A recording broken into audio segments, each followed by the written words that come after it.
You believe you are a person living in a world of other people and things, seeking happiness from them. This is the great illusion, the very source of all your suffering. What you see in the mirror, the history you carry, the personality you defend, this is not who you are. You have accepted identity crafted by the world, and in doing so, you have forgotten yourself. You search for joy in conditions, in achievements, in the hands of others, and you find only fleeting pleasure, shadowed by fear of its loss. There is a place within you, a sanctuary of silence, where a different truth awaits. It is the recognition of your true nature. This is not something you must become, but what you eternally are. To know this is to be free. To live from this is to be happy, regardless of the appearance of things. Stay with this, and you will discover how to dissolve the false and abide in the radiant reality of your own being. Consider for a moment the very foundation of what you call you. From childhood, you have been gathering evidence, collecting facts, and building a case for a specific identity. You are the sum of your accomplishments and failures, your name, your profession, your relationships, the history written in the lines on your face. This collection of data, this narrative, feels utterly real and unquestionable. It is the story you present to the world, and, more importantly, the story you tell yourself every single day. You wake up as this person. You navigate your challenges as this person, and you lie down at night with the thoughts of this person. This constructed self, this mental and emotional image, is what you have come to accept as the ultimate reality of your being. But what if this entire structure, no matter how detailed and convincing, is the central impediment to your peace? What if the very you are striving to improve, protect, and satisfy is the primary barrier to the happiness you seek? This is not a call to abandon responsibility or to live in denial of your human experience. It is an invitation to look with absolute honesty at the source of your anxieties and your joys. When a problem arises, where does it land? It lands squarely on the shoulders of this personal sense of self. A financial worry is my financial worry. A conflict is a personal affront to me. Even a cherished pleasure is a delight for me. The entire drama of human life, with its soaring highs and crushing lows, is played out on the stage of this individual, separate entity. Notice how your entire day is a subtle, or sometimes not so subtle, reinforcement of this, I. You walk into a room and think about how others perceive of you. You complete a task and seek recognition for your work. You plan for the future, which is your future. This self-referencing is the constant, underlying activity of the human mind, and it is exhausting. It is a weight that you were never meant to carry. Let us examine a simple, everyday occurrence. You are driving your car, and another driver cuts you off. In an instant, a reaction flares. Anger, frustration, perhaps a muttered complaint. Why? Because the action of the other driver was perceived as an offense against you. It was a violation of your space, a disrespect shown to you. The entire event is filtered through the lens of the personal I. Now, Imagine for a moment the same event, but without the central character of you involved. It is simply one car changing lanes abruptly in front of another car. The objective event is the same, but the internal, personal drama is entirely absent. The suffering, the agitation, the spike in blood pressure, all of it was generated by the investment in and defense of the personal self. The event itself was neutral. It was the interpretation, rooted in the illusion of a separate, vulnerable I, that created the turmoil. This illusion is not passive. It is a voracious consumer of experience. It feeds on praise and withers under criticism. It feels enlarged by success and diminished by failure. It is in a constant state of becoming, always reaching for the next thing that will make it feel more complete, more secure, more whole. You believe that a new possession, a new relationship, a new achievement will finally bring the lasting happiness you crave. But observe carefully. Does it? Or does the new car simply become the old car, the new relationship settle into familiar patterns, the new achievement become a faded certificate on the wall, leaving the central I? Already yearning for the next source of satisfaction, the search itself is proof that the seeker feels an inherent lack. The person you believe yourself to be is, by its very nature, incomplete. It is a shadow, an echo, and to live from this place is to live in a state of perpetual spiritual hunger. The turmoil you feel when a plan falls apart, the anxiety that grips you when faced with the unknown, the resentment that simmers after a perceived slight, these are not the problems themselves. They are the symptoms. They are the inevitable friction that arises when a limited, conditioned sense of self collides with the infinite, unbounded flow of life. You are trying to force the vast ocean of existence into the tiny, fragile container of your personal history and desires. The container will always strain and threaten to break under the pressure, and that sensation of breaking is what you experience as fear, as sorrow, as discontent.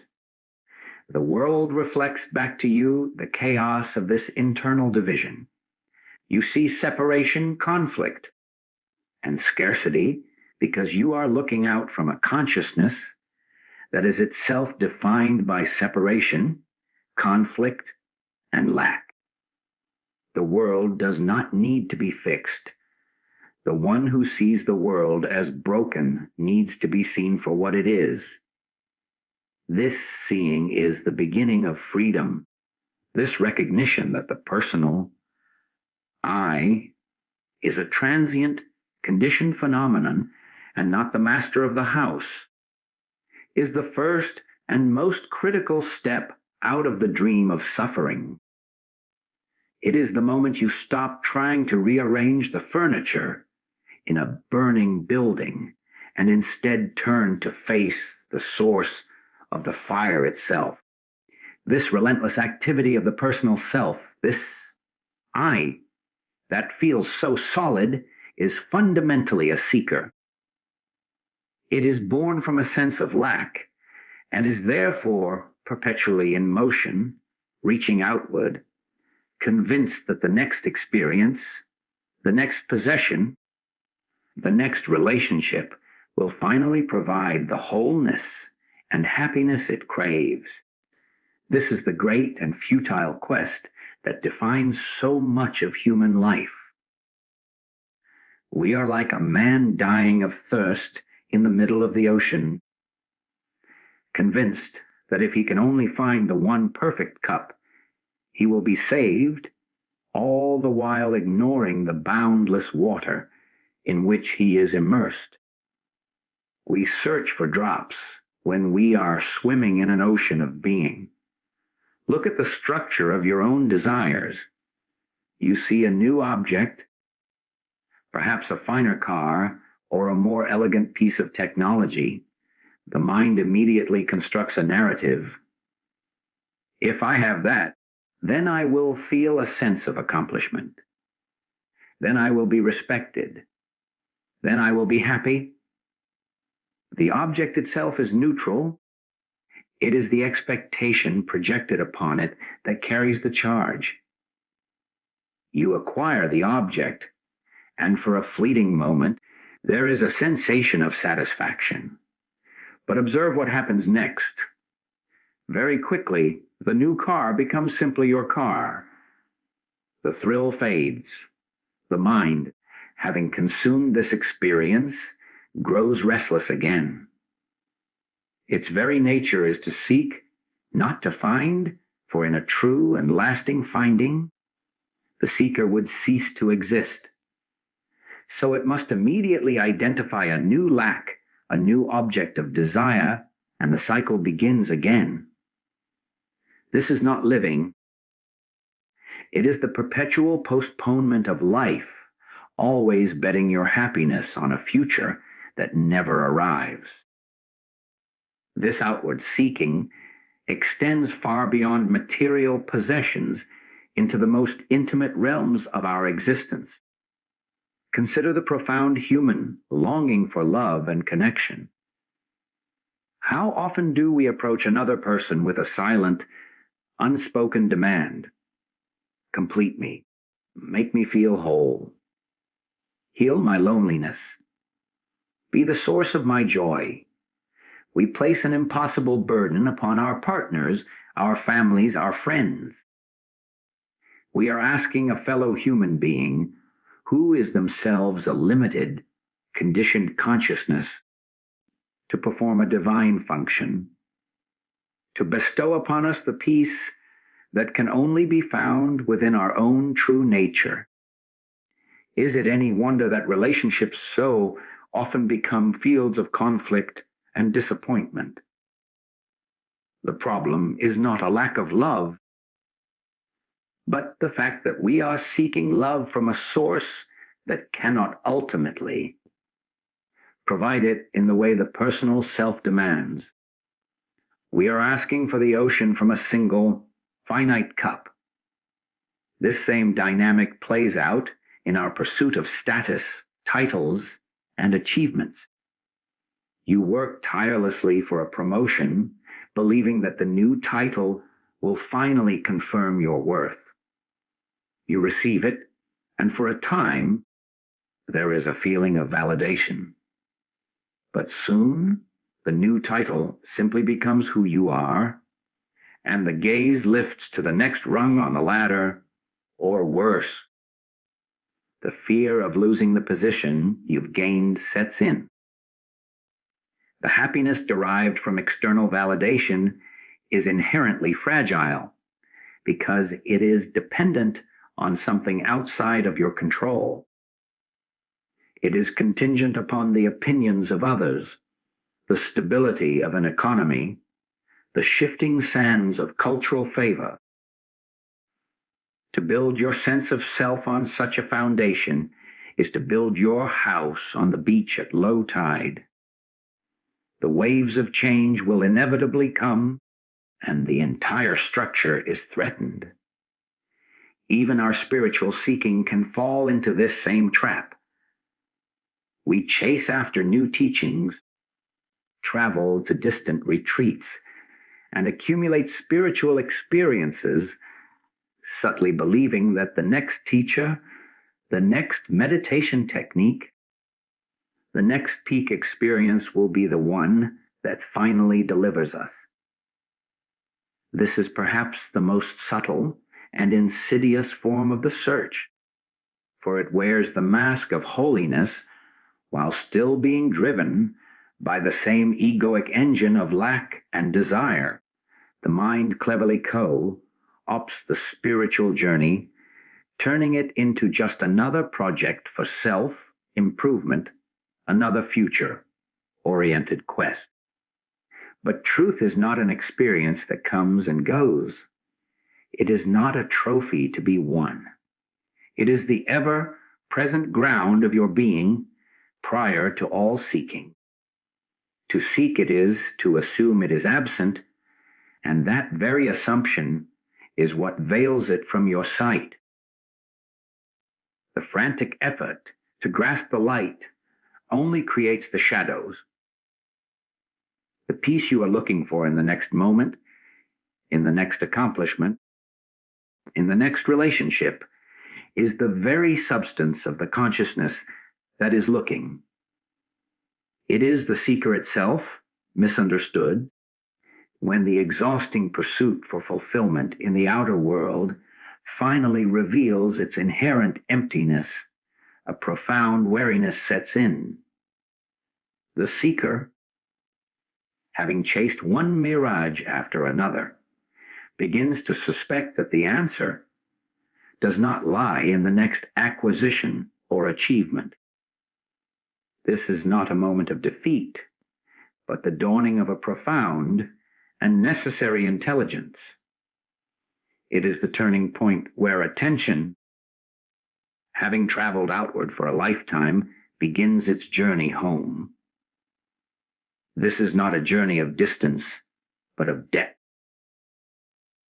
It is the movement from the noise of the world to the silence of your own being, from the crowded marketplace of seeking to the inner sanctuary of stillness. This sanctuary is not a physical location you can find on a map. It is not a hidden room within your mind, nor is it a special state of bliss achieved only by advanced meditators. It is the fundamental consciousness that you are prior to all thought, all emotion, all personal history. It is the aware space in which the entire drama of your life unfolds. Think of it this way: you can hear sounds, but are you the sounds? You can feel emotions, but are you the emotions? You can think thoughts, but are you the thoughts? There is a listening, a feeling, a knowing that is aware of all these phenomena. That aware presence is the sanctuary. It is the silent witness, the unmoved mover, the canvas upon which the picture of your life is painted. To retreat to this sanctuary is not to escape the world, but to discover the only place from which the world can be seen truly, without the distortion of the personal I. You can glimpse this even in the midst of your daily routine. Recall a moment of sudden, unexpected beauty. The way the light falls through a window in a certain way, or the sound of distant laughter carried on the wind. For a split second, the chattering mind stops. The constant narrative about yourself, your problems, your desires ceases. In that instant, there is no seeker, only a pure, unmediated experiencing. There is a sudden peace, a fullness that asks for nothing. That moment, however brief, is a touch of the sanctuary. It is not the light or the laughter that brought the peace. It was the temporary cessation of the seeker that allowed the ever-present peace to be noticed. The beauty of the external event simply served as a catalyst, shocking the mind into silence, revealing the background of stillness that was always there. The practice, then, is not one of creating this silence, but of consciously withdrawing your identification from the noise and resting as the silence that you already are. It begins with simple noticing. In the middle of a stressful day, when demands are pressing in from all sides, pause for just one breath. In that pause, do not try to change anything. Do not try to calm the thoughts or fix the feelings. Instead, shift your attention from the content of the experience to the context. Feel the stress, but also feel the space in which the stress is arising. Notice the anxious thoughts, but also notice the aware presence that is aware of the anxiety. This is not an act of doing, but a gentle, profound act of being. It is like pulling back from a movie screen, no longer lost in the drama of the plot, but becoming aware of the screen itself, which holds the images but is untouched by them. This inner sanctuary is the source of all true power and peace, for it is the one thing in your experience that cannot be threatened. Your body can be ill, your possessions can be lost, your relationships can change, your thoughts can be chaotic, but the aware space that witnesses all of this remains undisturbed. It is the still eye of the hurricane. When you learn to abide here, even for moments at a time, your relationship with the entire world transforms. Challenges still arise, but they are no longer happening to a solid, vulnerable me. They are simply events appearing in the vastness of your awareness. You begin to respond to life from a place of centered stillness, rather than reacting from a place of turbulent ego. The answers you once sought frantically from the outside begin to emerge spontaneously from within this silence. Creative solutions, intuitive knowings, and a deep, unshakable compassion flow naturally from this source. This is not a withdrawal from life, but the discovery of how to truly live. It is the end of seeking, because you have found the only thing that is ever truly found. Your own self, not as an object, but as the eternal, silent subject, the very I am that gives reality to all that is. As you learn to rest in that inner sanctuary of silence, a profound and gradual reorientation takes place. The frantic search for an identity, which once propelled you through the world, begins to subside, not through force of will, but because a deeper recognition is dawning. You are not assembling a new and improved self from the whispers of the world. You are remembering the self that you have always been, prior to the world's definitions. This is not an acquisition of knowledge, but a shedding of ignorance. It is the slow, sure dissolution of the phantom you believed yourself to be, revealing the radiant and indestructible reality beneath. This remembering is the most important event of a human life, for it is the end of the human dream and the awakening to your divine inheritance. This true identity is not a set of characteristics to be listed. It is not a better personality, a more enlightened ego, or a more positive story.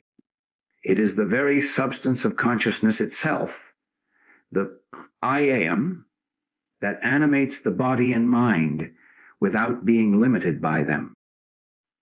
To believe you are a body containing consciousness is the fundamental error. The truth is you are consciousness, temporarily expressing itself through a body. This is not a philosophical concept to be debated, but a living reality to be realized. You are the awareness in which the entire universe appears, the stars, the trees, the people, your own thoughts and feelings. They all arise within you. How then Can you be any single, fleeting thing that appears within you? You are the boundless space, not the passing cloud. This realization begins to infiltrate your daily experience in the most practical ways. Consider a moment of intense anger or hurt. In the old paradigm, you would have become the anger. The thought, "I am angry," would be your entire reality, and you would act from that contracted, identified state. But from the vantage point of this remembering, the process is different. The sensation of anger still arises, a heat in the face, a tightening in the chest, a storm of aggressive thoughts. But now, there is a simultaneous, gentle awareness of the anger. You can feel the emotion without ever being the emotion. There is a space, a slight distance, that allows you to witness the storm without being swept away by it. The statement subtly shifts from, "I am angry," to, "There is anger appearing here." In that simple shift, your true identity as the witnessing presence is reaffirmed, and the power of the temporary emotion is dissolved. The same applies to your sense of lack and insufficiency. The personal self is a story of incompletion, constantly comparing itself to others and finding itself wanting. But as you remember your true nature, you see that this sense of lack is itself just a thought, a feeling appearing in the vast, complete fullness of your aware being. You are the ocean, and the feeling of being a single, inadequate wave is merely a pattern on your surface. When a wave realizes it is the ocean, its entire existence is transformed. It no longer fears crashing upon the shore, for it knows it is the very water that makes up the shore. It is free to express its wave like nature fully, joyfully, without the underlying terror of annihilation. In the same way, when you remember your true identity, you are free to live your human life fully, to engage in work, to love deeply, to experience the full spectrum of human emotion.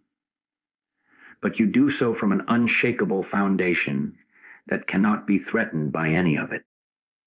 This is the secret that has been whispered by sages throughout the ages. Your happiness, your peace, your power does not need to be built. It does not need to be earned, deserved, or found. It is what you are. The search for it was like a man with a gold necklace searching frantically for a coin to buy food, never realizing the immense wealth he already possesses around his own neck. The struggle, the seeking, the perpetual sense of becoming, all of it was predicated on the mistaken belief that you are the seeker. The moment you remember who you are, the seeking naturally ceases, not because you have found an object, but because you have realized you are the very substance of the search itself. You are the love you sought in others, the peace you sought in circumstances, the wholeness you sought in achievements. The reflection is seen for what it is, and you turn to face the source of the light. This remembering is a homecoming to a home you never actually left.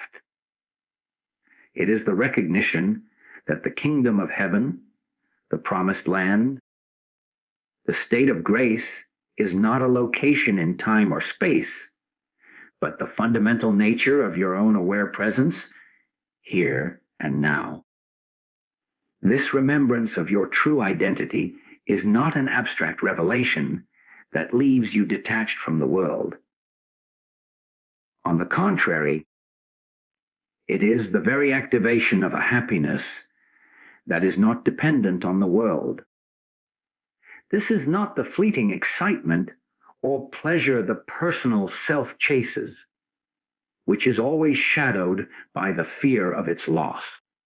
This is happiness as the natural state of your own being. It is not an emotion that comes and goes, but the fundamental fragrance of the consciousness that you are. Just as the sun does not need to try to be bright, and the ocean does not need to try to be wet, you do not need to try to be happy. You are happiness itself, and when the obstructions of misidentification are cleared away, this inherent quality shines forth of its own accord as naturally as the dawn. This understanding turns the entire search for happiness on its head. You have been conditioned to believe that happiness is a reaction to favorable conditions. If your health is good, if your relationships are harmonious, if your bank account is full, then you permit yourself to be happy. You have made your inner state a hostage to outer circumstances, a fragile vessel on a turbulent sea. But what you are is the sea itself, vast and imperturbable, capable of holding waves of all sizes without losing its essential depth and stillness. The happiness that is your nature does not deny the appearance of challenges on the surface. It is the unwavering background against which all of life's events, the welcome and the unwelcome, play out. It is the peace that passes all understanding, not because it ignores understanding, but because it exists prior to the mind's need to categorize and judge. You can observe the difference in the most mundane moments. Imagine you are walking through a park on a beautiful day. The old way of experiencing this was transactional. This lovely weather is making me happy. The happiness is perceived as an effect caused by an external condition. But now, from this new ground of being, the experience is different. The lovely weather is simply there. The happiness is also there, but it is not caused by the weather. It is the innate joy of consciousness itself, and the beautiful day becomes a harmonious expression of that inner joy, a resonance rather than a cause. The happiness was not poured into you by the sunshine. It was revealed because the complaint of the personal self was quieted enough for your natural state to be felt. The event did not create the happiness. It allowed you to notice the happiness that was always present.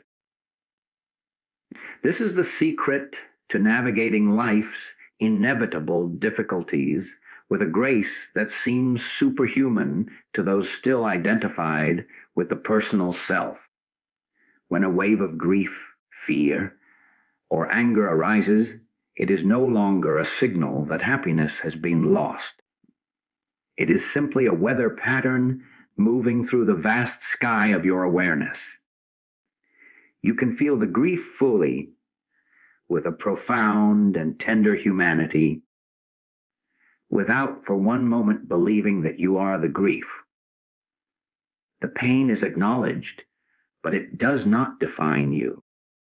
It is held in the embrace of a consciousness that is itself inherently peaceful and happy. This is not repression. It is the ultimate freedom to experience the full spectrum of human life without being destroyed by any of it. The joy at the core is not a naive denial of sorrow, but the unshakable knowing that sorrow, like all phenomena, is temporary, while what you are is eternal. This inherent happiness is not for you alone. It is not a private treasure to be hoarded. It is the very substance of life, and as you abide in it, it begins to radiate from you without any conscious effort. It becomes your silent ministry. You walk into a room, not with the need to get something from anyone, but simply as a presence of peace. You engage in conversation without the desperate need for validation. Your actions are no longer driven by the hunger of a lacking self, but flow from the overflow of a full heart.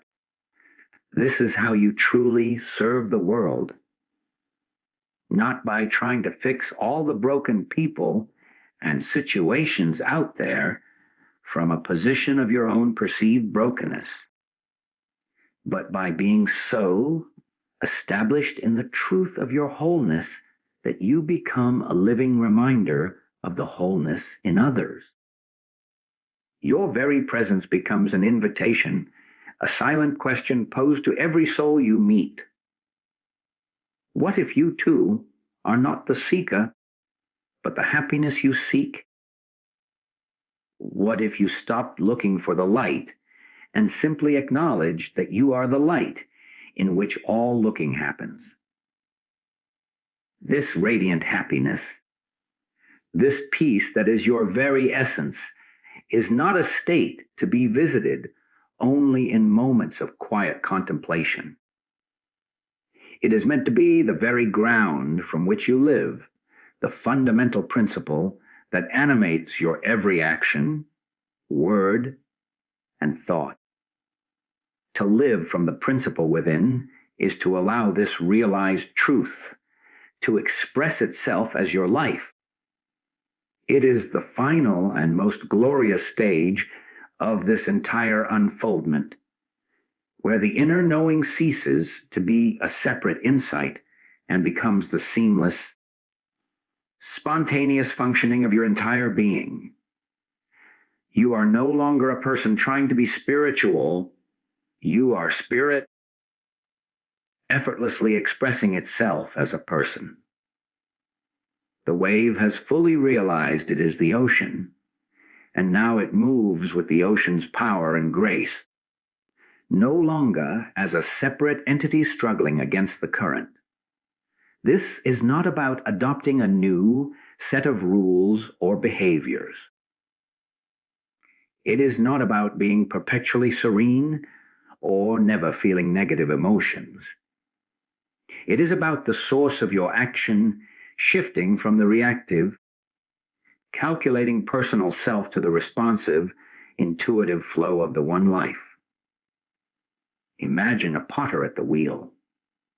The old way was to be the lump of clay, being shaped by external forces, resisting, cracking, and complaining about the pressure. To live from the principle is to become the potter's hands themselves, the intelligent, creative force that applies pressure with wisdom and purpose, shaping the clay of your circumstances from a place of inherent power and knowing. The clay may still present challenges, a hard spot, a pebble, but the hands are skilled, calm, and capable, working with the material, not against it. You will see this manifest in your daily life as a profound change in how you respond to challenge. A crisis emerges, perhaps a sudden financial reversal or a conflict at work. The old, conditioned mind would immediately launch into a frenzy of fear, planning, blame, and anxiety. It would contract around the problem, seeing it as a personal threat. But when you are living from the principle, there is a different rhythm. There is an initial, perhaps instinctual, flicker of the old reaction, but it does not catch fire.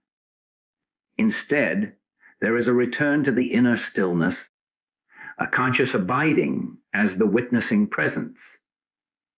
And from that silence, an intelligence beyond your personal mind begins to operate. The right thought appears at the right time. The necessary phone call is made. The appropriate action is taken, not from a place of panic, but from a deep, calm certainty. It feels less like you figuring it out and more like life living itself through you, solving the problem with an elegance and efficiency that the frantic ego could never muster. Your relationships become a field for this divine expression. You no longer approach others as sources of fulfillment or threats to your peace. You meet them as individual expressions of the same one life that you are. This does not make you passive, it makes you truly compassionate. You can listen to someone's anger without needing to become defensive, because their anger is not an attack on your real self. You can offer love without needing it to be returned in a specific way, because you are not a beggar seeking love, but a fountain overflowing with it. Your interactions are no longer transactions, but communions. You see the same essential being in the grocery store clerk, the demanding relative, the stranger on the street, and you respond to that being, not merely to the personality it is currently wearing. This is the practical application of love, seeing the Christ in all and serving that. This is the ultimate demonstration and the final secret. The journey concludes not in a transcendent escape from the world, but in a sacred embodiment within it. The world remains the same, yet it is utterly transformed because you are no longer seeing it through the filter of a separate self. The same sun shines, but it is the light of your own consciousness. The same wind blows, but it is the breath of the one life. You perform your daily duties, washing dishes, attending meetings, driving your car, but you do so as a moving center of divine activity. There is no longer a division between the spiritual and the mundane, for all is seen as the play of the one principle. You are not a visitor in a material universe. You are the universe awakening to itself in human form. Your very existence becomes a continuous, silent blessing upon the world, not because you are trying to bless it, but because you cannot help it. You are, at last, consciously being what you have always been, and your entire life becomes a perfect, uncontrived, and glorious expression of the happiness and peace of your own eternal nature.